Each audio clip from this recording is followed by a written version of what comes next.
On May 13, 2019, about 12:21 Alaska Daylight Time, a float equipped de Havilland DHC-2 Beaver and a float equipped de Havilland DHC-3 Otter collided in midair about 8 miles northeast of Ketchikan, Alaska.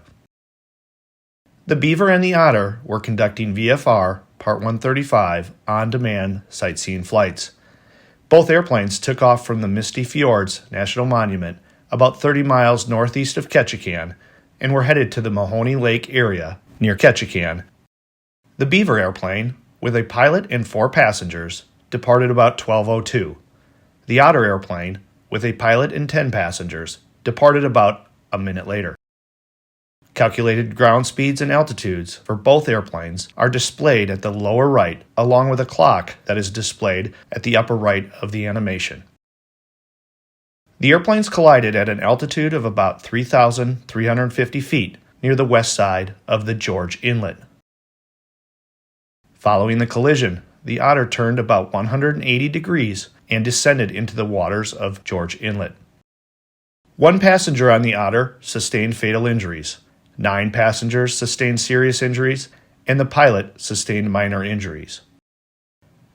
The Beaver broke up in flight after the collision, and the debris was scattered over the terrain northeast of Mahoney Lake and on the west shore of George Inlet. The pilot and all 4 passengers on board the Beaver sustained fatal injuries. The next series of animations depict the collision from both outside and inside the airplanes. This animation depicts an exterior view of the Otter looking towards the Beaver. The Beaver, in the white circle, becomes visible in the animation about 24 seconds before the collision.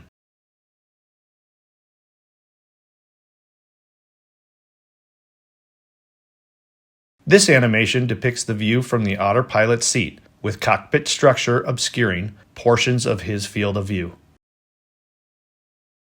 About 11 seconds before the collision, our analysis concluded the Beaver would have been obscured behind the Otter's window post. The Otter pilot recalled seeing a flash, seeing white and red, and then a tremendous collision.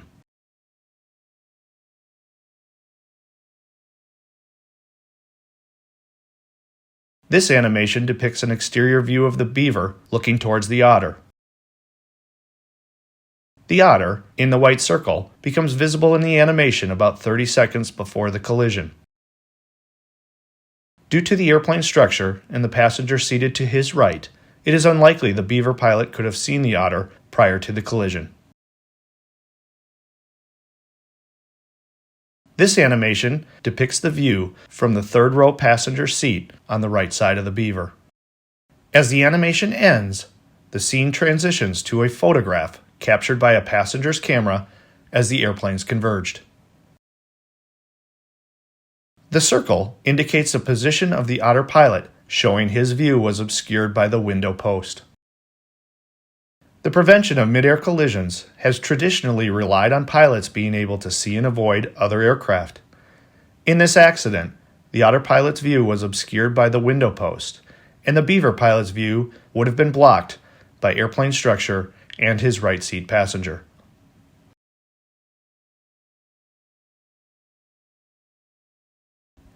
This graphic shows how the Automatic Dependent Surveillance Broadcast, or ADSB technology, works. ADSB uses Global Navigation Satellite System position reports to track aircraft movements. Aircraft determine their own position and altitude from satellite signals. ADSB out equipment then broadcasts the aircraft's position, altitude, and velocity to other aircraft and to ground stations at a rate of once per second. Aircraft equipped with ADSB in can receive this information from other aircraft and from ground stations and display traffic in the vicinity to the pilot, including visual and oral alerts of predicted collision threats. In this accident, both airplanes were equipped with ADSB out and in and could receive and display traffic information, but as will be shown, neither pilot received an alert before the collision.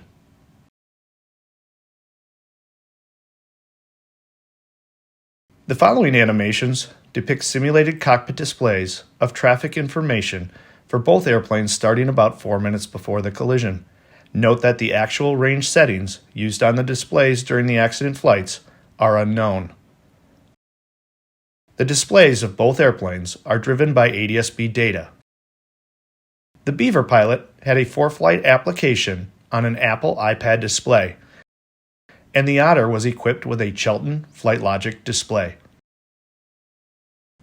The for-flight application on the Beaver pilot's iPad can provide oral and visual alerts of nearby traffic. However, it requires pressure altitude data from a target aircraft to generate an alert concerning that aircraft. The Otter was not broadcasting pressure altitude because a required piece of equipment was turned off. Consequently, the for-flight application on the Beaver pilot's iPad could not produce an alert concerning the Otter. Additionally, due to the lack of an alerting function contained within the NTSB-in avionics that process traffic information, the Chelton display was not able to provide oral or visual alerts to draw the pilot's attention to traffic threats. The Otter's Chelton display presents a top-down view of the Otter, depicted as an airplane outline in the lower center of the display, and the surrounding terrain and air traffic. Other aircraft are depicted as Scion arrowheads, pointed in the direction they are flying. The arrowhead representing the Beaver appears at the Otter's 10 o'clock position and is filled with color because the Beaver is within a 6 nautical mile horizontal and a 1,200-foot vertical distance from the Otter. More distant aircraft are depicted as outline, non-filled arrowheads. The numbers next to each arrowhead indicate each aircraft's altitude relative to the Otter in hundreds of feet. The iPad display on the Beaver, running the for-flight application, depicted the Beaver in the center as a blue aircraft symbol. Other aircraft appear as filled Scion arrowheads, regardless of distance from the Beaver. The arrowhead representing the Otter appears at the Beaver's 3 to 4 o'clock position, with no relative altitude displayed because the Otter was not broadcasting pressure altitude. This simulation presents the oral and visual alerts that could have been generated by the for-flight application if the Otter had been broadcasting pressure altitude. Traffic, 3 o'clock, 2 miles, 400 feet above.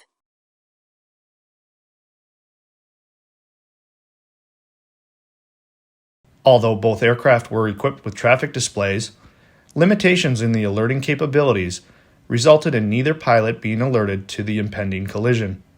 Had these limitations not existed, oral and visual traffic alerts in each airplane would have occurred early enough for the pilots to have taken action to prevent the collision. As shown here, the for-flight application would have generated an alert 1 minute and 44 seconds before the collision. The actual time of an alert on the Chelton display is unknown, but based on similar systems, it is estimated that Chelton would have generated an alert 37.4 seconds before the collision.